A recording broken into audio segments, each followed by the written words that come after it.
Hi, everybody. Welcome to the Sunday interview of Basement Chronicles. My name is Lisa Dublin, and this is the interview where we look at people who are doing wonderful things in our Edmonton. Black people, Black immigrants, not necessarily immigrants. I've had people who are native to Edmonton, native to Canada, and are Black, and are also doing wonderful things. But this is the show where we get to know our community. So wherever you're joining me from, welcome. Without any further ado, I want to introduce and bring on my guest, Donna Coombs-Montrose, sorry.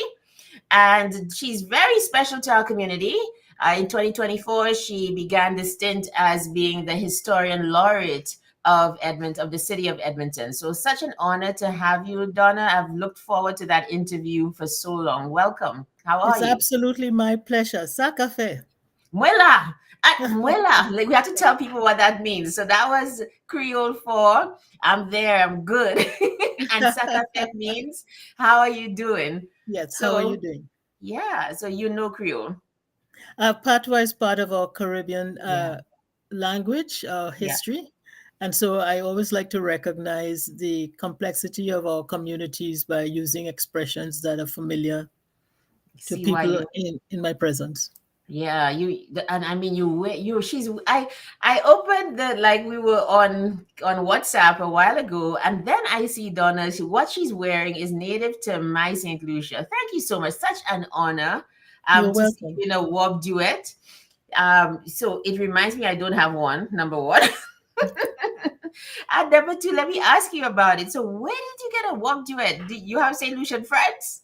I have St. Lucian friends. Mm. I hang out with the St. Lucian community here sometimes. And I've been involved in a dance performance, that for their independence celebration.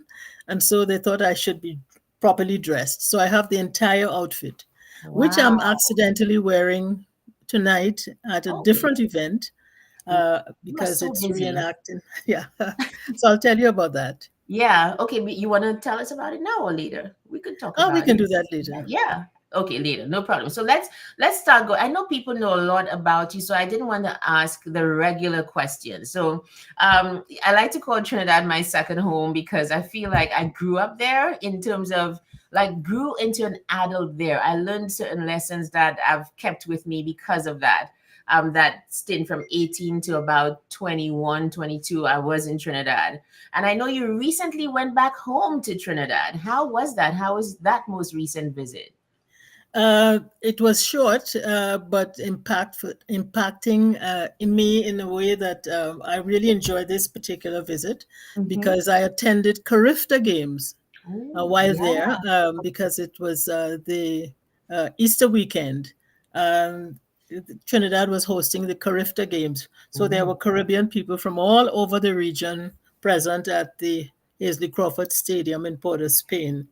So Mm-hmm. one moment I'm sitting next to Guyanese or I'm Bahamas and Jamaica and I'm Did there you with see my St. Trini Lucians? flag, Oh my goodness. Wow. I Yes. think even the St. Lucian contingent did very well at those Carifta games. So we're Yes. super grateful. Something's happening, I think, in sports with St. Lucia.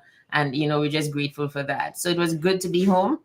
Yes, it was because I also went on a food tour where it leaves from one end of the country and goes to the other along the What? coastline, and you eat at What? installments. So I was eating all day, brown provisions and Look at fish and, look at really Lavar. nourishing feeds and snacks. And yeah, so Okay. that's why it was a different trip.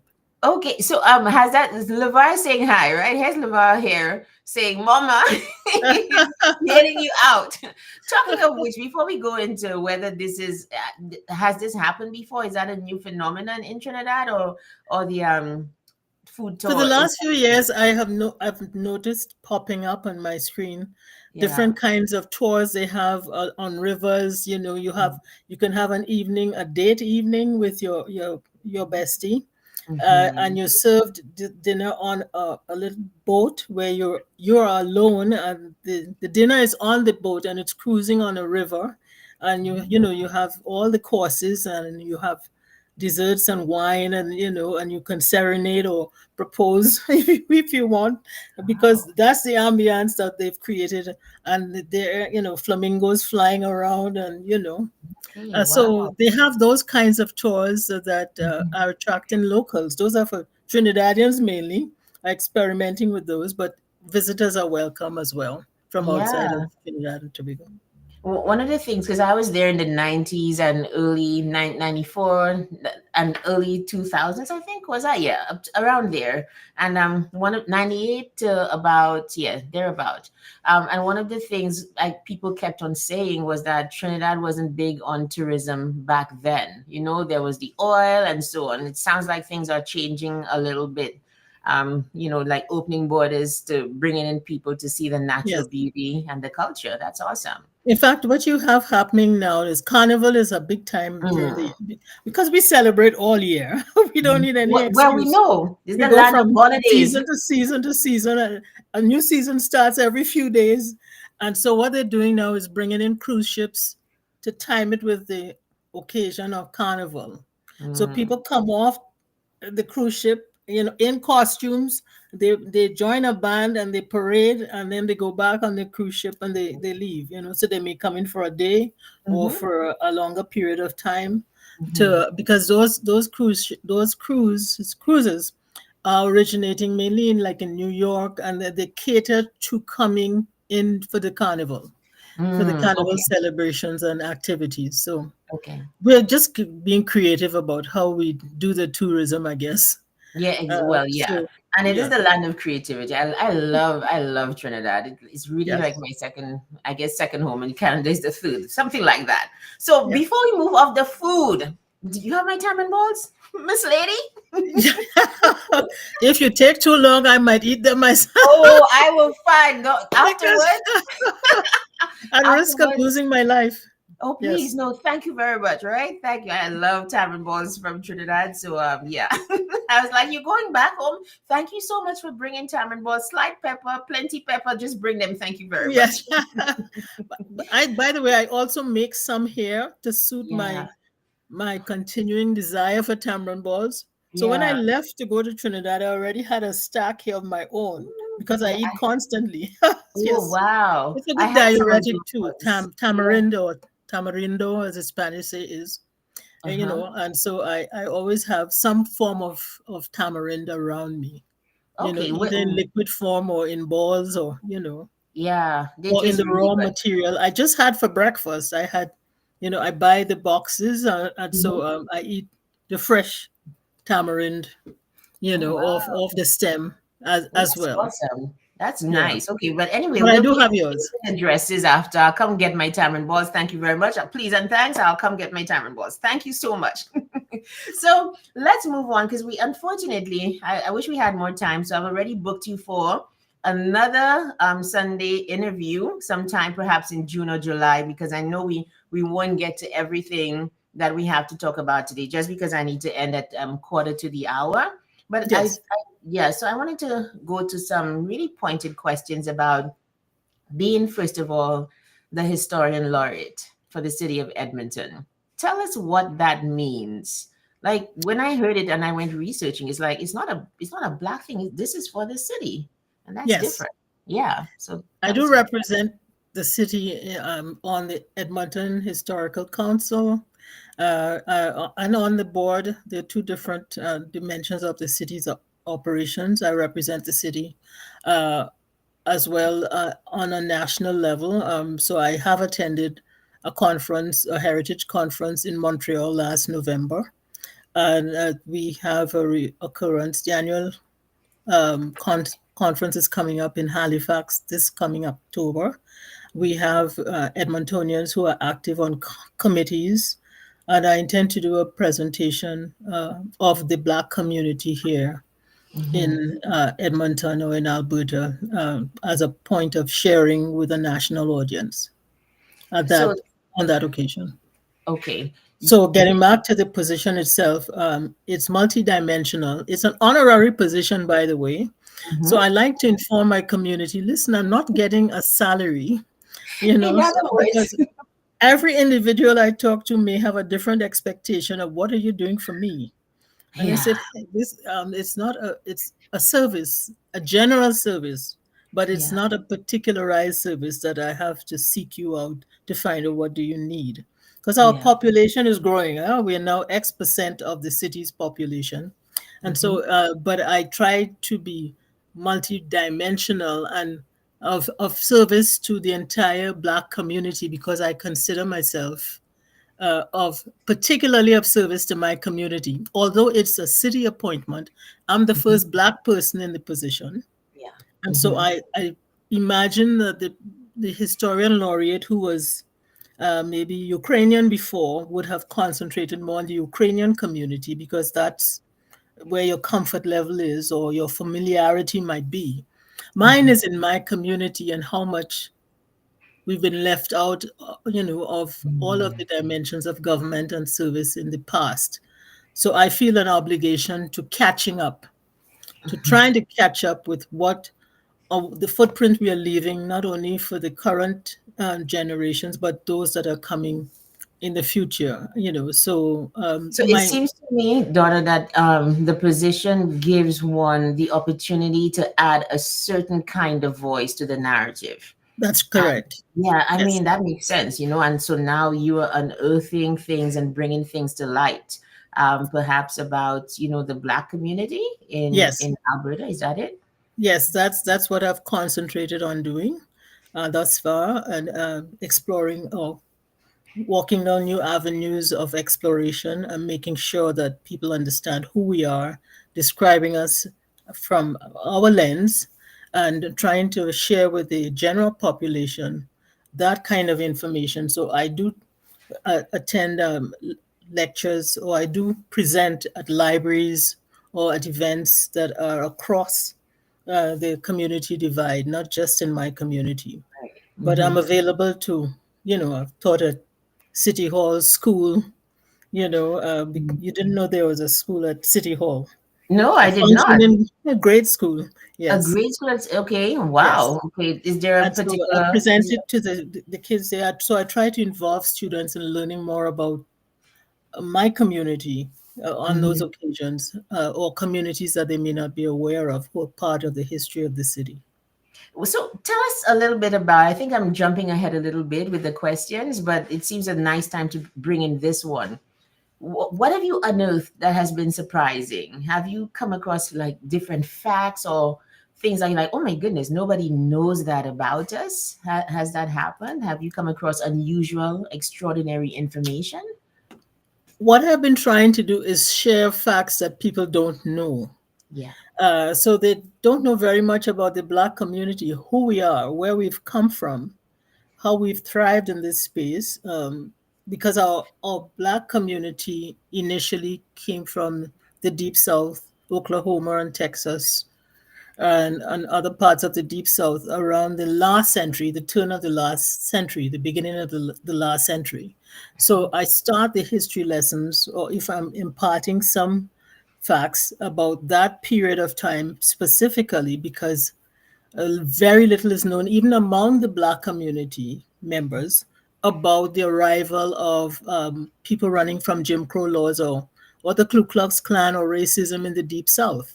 And they were Yes. kept at the borders of Saskatchewan and Alberta for 2 years before they were allowed to enter Alberta and then sent off to what we now know as Amber Valley, Yeah. way north, almost 200 kilometers from Edmonton, to try to Mm. eke out a living on dry, barren, snowy land. Ew.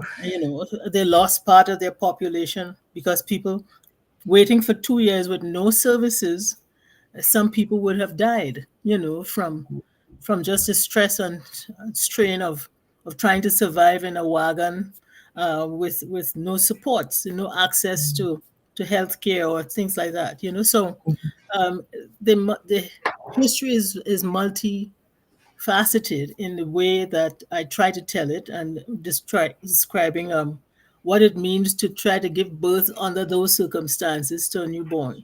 With no medical services, no midwife on board, hot water. How did people survive? It's amazing. Mm-hmm. that the length and breadth people went to is in order to continue to be resilient, you So know. can you give an example of some of that, some of the sacrifices that were made, the length and breadth that they went to survive in that interim of before even settling in Amber Valley and so on? Because a couple of weeks ago we had Debbie Beaver. I'm sure you know Debbie Yes, from for the Amber Valley story and history yes. that she tells so well.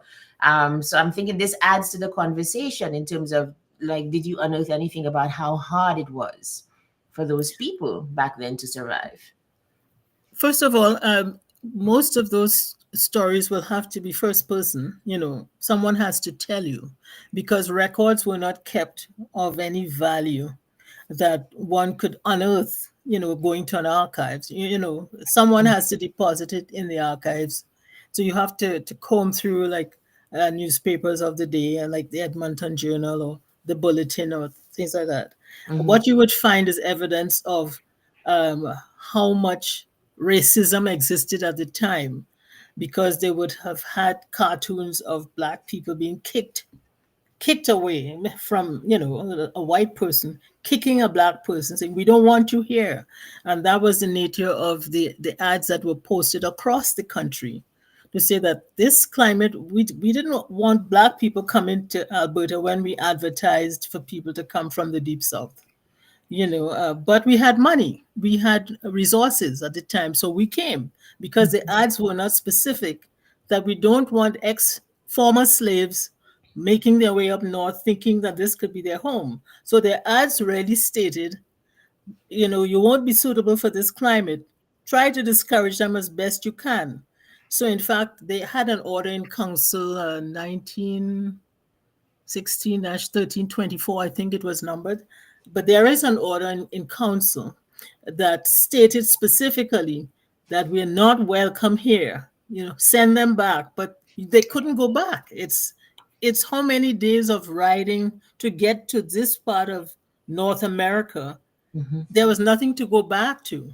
And they had no grounds. So there was no law that said at the time that blacks were not allowed, or African Americans or people coming from the deep south would not be allowed. It was when they arrived and you realized they were black, then you tried to put some measures in place to say no.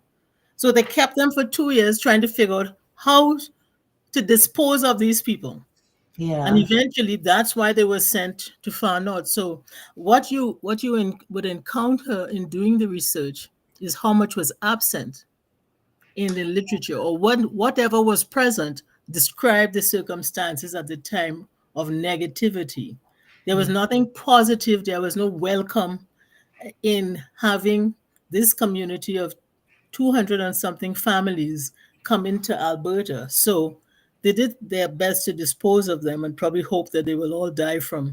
starvation or denial or lack of services. But as resilient as we were, We are. Yeah. Still I we rise. survived. So then they had to find somewhere far so that we don't have to see you.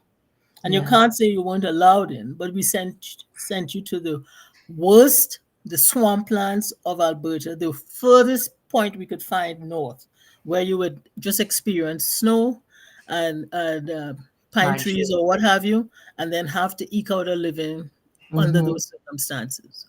Uh, so So what does that's just that community, you yeah, know. I have a this is perhaps a personal question. Sometimes it's painful to go back and to see that laid out as it was. It's the truth. Except like when you look at it and you realize, okay, it was systemic, the way that, we were excluded and almost like, put aside. What does that do to you? What does that research do to you, if anything? Just about how you feel about us, about the community and Alberta, that kind of thing. I guess I'm just trying to figure out whether it makes you more conciliatory or rebellious. Yeah, or You know, anything. I think the more understanding grows, is the stronger it makes. Well, me. Let me talk about myself. Uh, I have never allowed anyone to define me. I define myself. if this is part of my history that I'm groping and trying to understand the dynamics of how this community survived, it makes me stronger. It makes me more resilient in understanding, well, I pay so much more respect to people who have endured, you know. As a matter of fact, many of these families were also part Native American because Mhm. living in Oklahoma and Texas and those states were occupied by what they called Red Indians in those circumstances. So there were Yeah. 5 tribe names that were associated with the Black community that came north. So Okay. maybe that's why Debbie's last name is Beaver. Eva, that's what we Yes, spoke about yes, that the last time because I think she has been back and yes. She's met been back. family back in the deep south. So Yes, yeah, she said like it's totally different. Yeah. yes. But what I'm saying is the circumstances are, if you look at some of their features, like John Ware, who is better known as a person from that community, an Mhm. ex-slave actually, when he arrived in Alberta, and the Calgary Stampede is associated with his name as Mm. a former slave who made it to Alberta and became a he used to break in stairs on horses, and he Mm. had that kind of history. That if you look at his features, they look part Native American. You know, if you look at some of our members of our Afro American community, African Canadians, they their features are different to those who came from other places that Black people came from, Mhm. and that may be part of the reason because they're mixed with people from uh, the the Native American. indigenous, the Yeah. Native Americans. Okay. Yeah. I feel like we need just to focus on ourselves. Like somebody needs to write a book called The History of Black People and just like do the statistics because even at the Think meetups on Friday, the spotlight was on Mesh of Mothers. And oh geez, I forgot her name. She spoke so well. But and she was speaking about the founder of Mesh of Mothers was talking about the fact that there are not many statistics about maternal health for Black women right here in Alberta. And so she had to go looking for statistics, compare what was going on in the United States with what was available locally. So there's always a dearth of research, statistics, information when it comes to us. Maybe it's time for us to just literally just focus on ourselves and come up to Yes. scratch, and discover the reasons that the research are going to yield for why things are happening the way Yes. they do. Yeah, that's I think is part of the mandate. What I find happening in Canada is they're ghosting our communities as we develop, as we thrive. I've been to Halifax and Montreal. We had in our historical development, we had sleeping car porters, for example, a Yeah. period when transportation was mainly across the country was mainly by train, and the train carriages were serviced only by Black men. All you could be on the train is a porter, and these crisscrossed North America and Canada. And so, in some communities, you find that um, areas to sleep developed around wherever the train stops were. So, like if it stopped in Edmonton, or it stopped in Montreal, or it stopped in anywhere in BC, in Vancouver, that there's a community that developed around where the train stopped, where the porters would sleep. These were Black men, and this is the only job they could get after slavery was abolished Yeah. for Black men. They were Yes. all called George, Oh for geez. example. Okay. All Yes, right. they were all Wow. George. They had no names. That was the depth of the racism, right? Mm. So you found those communities um, around Canada, but in Edmonton, the only place they could find mainly was around Hattie's Chicken Shack Oh, because okay. this was located where the new law courts are downtown. Okay. Uh-huh. Okay. Hattie's Chicken Inn. Oh, She was okay. from the Amber Valley community, and she had developed a restaurant and like a bed and breakfast or Mhm, a place to eat. And the black people were not allowed to stay in hotels or not eat in restaurants at the time mhm. in Edmonton, right? So are That these was part. places preserved still? Are these places preserved where, those sleeping quarters and, did communities develop their families and so on because of that, men Well, stopping over? Hattie's Chicken Inn Hmm. is now where the law courts are. So Right. what That I'm one trying to was say is our communities have been ghosted to the extent that there is no residential area where you can say this is where they lived. You have mm, to go finding. Okay, so coincidentally, I found out where Debbie's uncles, who were mhm. sleeping car porters Yes, I themselves, remember she said that. we Yeah. stumbled on the residence. Uh, they were it's Hogan's Alley in one of our cities in Canada. I think in Vancouver it was called Hogan's Alley where they stayed, or they'd have particular restrooms. But there was nothing like that in Edmonton that I have found, except for Hattie's um, kindness to allow people to sleep, to bunk down at the back of her restaurant, just like the Big Miller. We have a statue of Big Miller on Gateway Boulevard, who was a black musician who came up from the United States Hmm. to play, but he could not sleep in any hotel in downtown Edmonton. He Yeah. stayed at Hattie's Chicken Inn, Mm. because that's the only accommodation he could get. So there are all of these nuggets of our own history that we're linking. When you draw the links, you find out that, huh, we weren't really different to the United States in many Yeah. ways. So redlining, Uh-huh. redlining is a practice in the United States. I'm trying to look at the redlining such as there were in Edmonton. See Okay, what I'm gonna what ask a question. Oh my goodness, I'm so sorry. Hold on. Do you think that we could perhaps make an argument for having a black uh, historian laureate?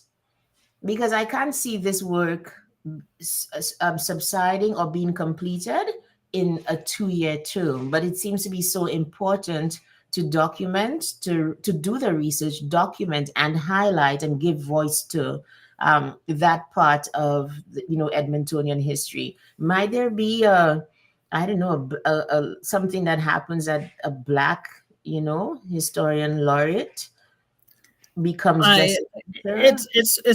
it's an effort we have to make to continue to recognize and preserve our history. I Yes. think the city is open to doing that. Hmm. I'm not sure if we can take it into the realm of having a distinction of someone called a Black historian laureate or Mm, historian laureate of Black history. of You Black know, history, uh, yeah. because there's a need for the continuing research to be Yes. done. Because I've been sort of doing it mainly in the vein of storytelling before and interviewing groups of people, whether they built Fort McMurray as oil workers, or Hmm. they serviced the healthcare sector as nurses, and or they came as domestic on the domestic scheme in the 1950s. That's when Caribbean people started to arrive in more numbers here Yeah. to Canada.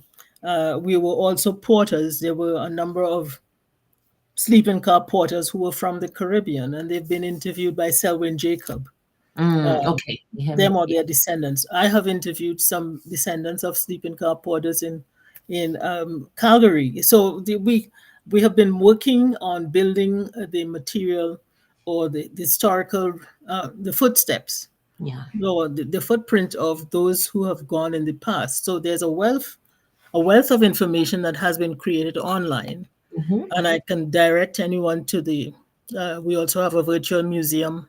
Yes. Okay. About that. Do Yeah. you know do you have any links that perhaps we can share? I should have asked for that before But I'll go on afterwards and put the links that you share with me. I'll put the Yes. links on the replay so people can access them, because I think that's important. This virtual museum is available for public consumption. Mhm. It was curated by Professor Jennifer Kelly. I'm a part of her team, and it's eCamp Mhm. sponsored by the Edmonton Community as Museum Project. Okay. So that's another part of the city that has been supporting the development of understanding our Black history. And I work Yeah. very closely with the city archivist as well. So we're Mhm. working on a number of different projects, like around Mary Burley, giving more recognition to Mary Burley, who Who is was a she? trailblazer. Mhm. She was a social worker who came up from uh, Arkansas. She was not part of the original 200 and something families from Amber Valley, but she came subsequently, and she was known as the Black Angel of Wall Street, Black Angel of Boyle Street, Mhm. because she Okay. has done significant work among the communities on the margins, the downtown margins, Yeah. over the many years, and her family is continuing in her footsteps. So there is a Mary Burley Park on 97th Street, just under the old bridge bypass. They're in fact tearing down the prison next to it right now. Okay. So there's a city project that I'm associated with because I have a Mary Burley Award. Oh wow. Yes, That you oh you have you received it? I received that at the um, National Black Coalition of Canada Mhm. award ceremony in March 2025, and so I'm committed to helping to support this project and to raise the name of Mary Burley, Mhm. um, uh, so that it's more information is known Yeah. about her and the work she has, because she Yeah. was a Black woman. Okay, Donna, we don't have too much time, but so I Okay. really wanted to ask you about where is this, like, because from speaking with you, I know that you were also an archivist in Trinidad, that you were always involved in history, in what was going on, and even from Trinidad to the US, like when we did the poetry workshop to find out that is it either you had met Rosa Parks or something. So you've always had that sense of I need to look back and I need to document and chronicle and get involved. So my question to you is, what fuels it? Like, why are those things important to you? Why is history important to you? Why has that been a feature of your life for the longest while? I think it stems back from my childhood. My grandmother was from Grenada, and one grandfather was from Grenada. The other grandfather was from St. Vincent, and my other grandmother was from Barbados. Oh, So I've always had a sort of pan Caribbean understanding of who I am, because I mhm. grew up with these grandparents being from different places. And my mother always talked about our roots, and we had strong practices of Caribbean, Yeah, activity. So I still drink bush tea, and I do a lot of things that are like most Caribbean people. reflective of who I am as a Caribbean person. Coming to North America, coming to school in Toronto in 1969, which is when I start my first trip outside of the Caribbean, um, as a student. Then I encountered Black Power. I became involved in creating the Black Power movement because I was facing the same kind of racism in housing and in grading and all of that at Ryerson. So Wow. that transformed my mind from a passion to just study to be a librarian and to read books and to understand my culture to a much broader scope Mhm. of understanding of the world events. Because at the same time, the liberation wars were happening in Africa, Mhm. and it was just post independence period in the Caribbean in the Right. late 60s. And so putting it all together, it was a rude awakening, was an awakening, not rude, but an exciting awakening for me. My encounter with Rosa Parks was during graduate work in Michigan. We were in the same organization called the Motor City Fight Back. She was just Rosa Parks at the time. She didn't have any big name, and I'm just, oh, this. I think this woman is important. I remember hearing this name before. Oh, But wow. we shared the same organization for a period of time because that was part of my activity living in that environment Hmm. in Michigan. In a Okay. Black community as well. So, So I've been around for a few decades in different communities, always yeah. advocating for more understanding of who are, what the history Who just are we? explodes around you if you just reach out for it. Why Oh, is wow. this happening here? Why is the workforce in the auto industry 80% Black people? Or why Why is is this that, by the happening way? here? Sorry, What a, why is that? huh? Is there an answer to that question? Why is it 80% Black people in the auto industry? Is there an answer to that one? That question? It started as cheap labor. This was what was available to people moving up from the deep south looking for employment. When Mm. slavery was abolished, there was no work for Black people. Uh, eh, Yeah. so families moved up north and started to populate industries or communities where there seemed to be more advantage work-wise. Hmm. So even living in Toronto, I couldn't understand what all these Black men were doing sitting in the cafeteria at school. They were draft dodgers because they didn't want to go fight wars That have nothing in to do other with people's country, like Muhammad Ali eventually said. I'm not going to it. fight any Kong because I don't know those people. They haven't done me anything. So as as information just rolls around us and we pick up bits and pieces of it, we realize that there is something wrong with this picture. What am I not understanding?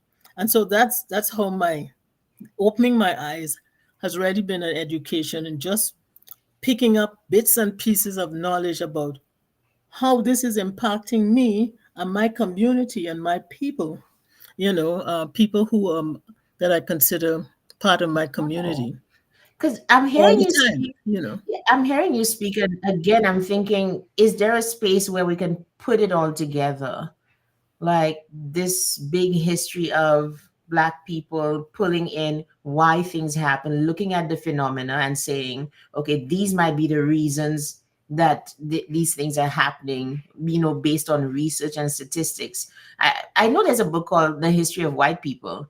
Maybe we should have a book called The History of Black People to pull every single part of our history together. I mean, I don't know. This is exploratory. We can probably take it to the think group for ideas. I'll have to leave that to Liva. So we don't have too much more time, which is why we absolutely have to come back a lot. I want to ask you one last question about the progress or development, more like it, because what has happened. What have you seen happen in this Black community here in Edmonton? How have you seen it progress and develop? I think there's greater understanding 10 years after the that community developed. I'm talking about um, it has grown in stages. First of all, I think, come the arrival of people from the deep south, and then in comes people from the Caribbean region. Caribbean. Yes. And I think the people from the continent of Africa, different countries, Mhm. began to arrive within the last 10, 15 years. Okay. But they have a tendency to feel that they are the first Black people here. And so part of the We have educational to stop journey, and say, African friends, take note. Please take note.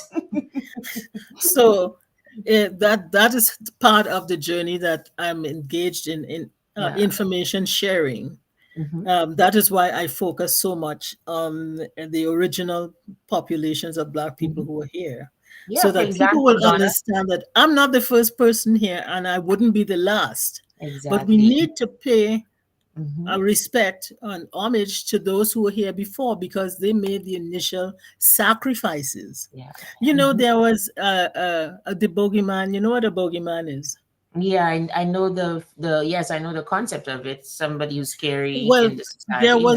there was an entrepreneur, an early Oh. entrepreneur Mm-hmm. called Daniel Williams, who was only called Nigger Dan. He was Ish. mulatto, Yeah. but he was a fur trader.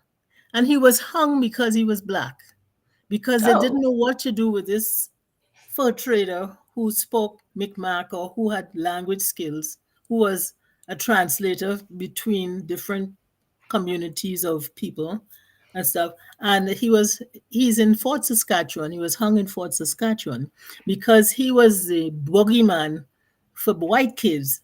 They say if you misbehave, nigger Dan will come to get you.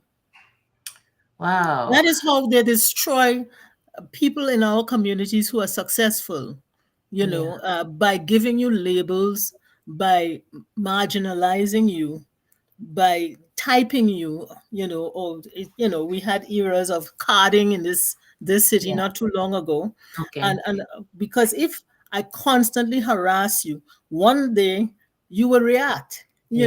And that's when. Our young black men. So I'm saying that our communities have had so much pressure placed on it just in order to survive. Mm-hmm. We're not trying to marginalize anybody else. We're just trying to find our bearings, be in our own stream, and Mm-hmm. for us to understand who we are on the ongoing journey of contributing to building our new societies. But we constantly have to have our eyes on our backs, Yeah.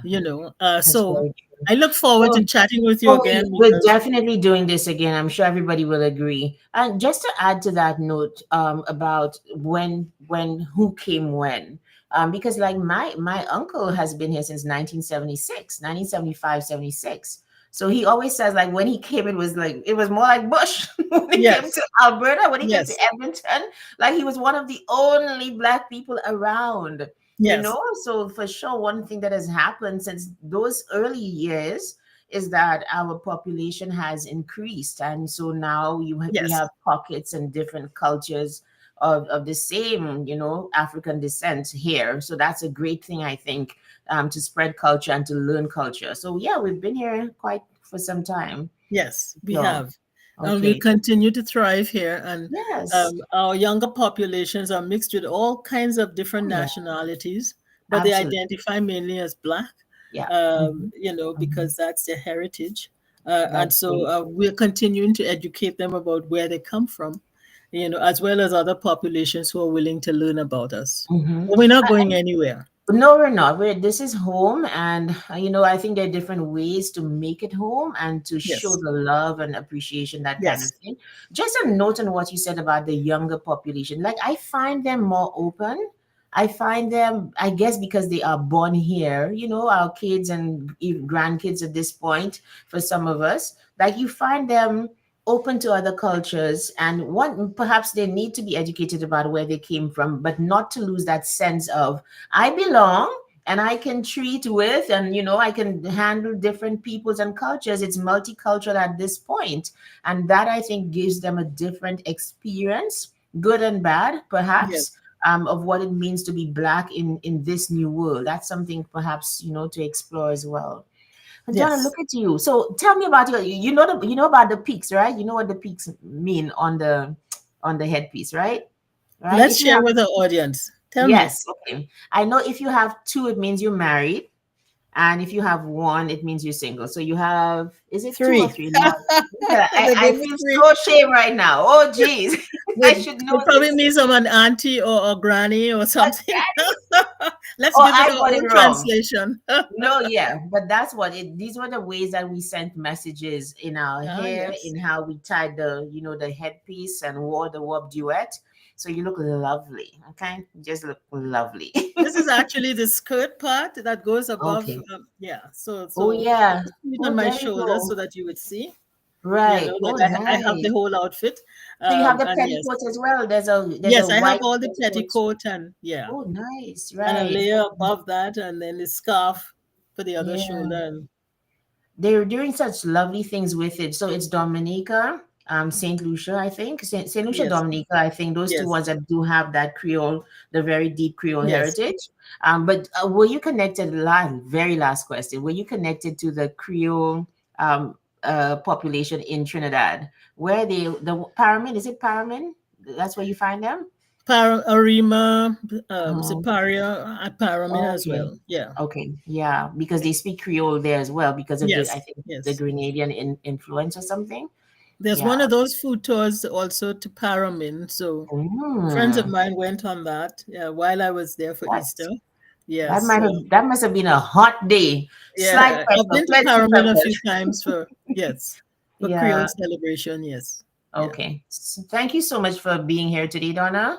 You Yes. guys, I hope you learned a whole lot. I've invited Donna back sometime in June or July. That's a promise. Just to continue this conversation because, like, I could just sit and just listen to you. Just okay, go ahead. Yeah, just please educate us about what we need to know, the foundational stuff of our history here in Edmonton. So have a Road wonderful mapping for day. a Black community. That's on my agenda. Or road Yes. mapping. That's a nice When way I to say put it. where have we been, where have we actually been able, the pockets of occupation, and Yeah. I have a whole plan that I'm working with for the Black Mhm. community. Yeah. That sounds like a goal, Yes. like So that's stay a tuned. Yes. destination. Yes, stay tuned. All Yes. right, folks, we're going to end early today. See you next week for another edition of the Sunday interview. Hope you can join us. Reach out, tell me what you think about it, and make suggestions for people who we can interview, people who are doing great things in our community. Thanks, Donna. See You're you. Take welcome. care. Yes. Okay, bye.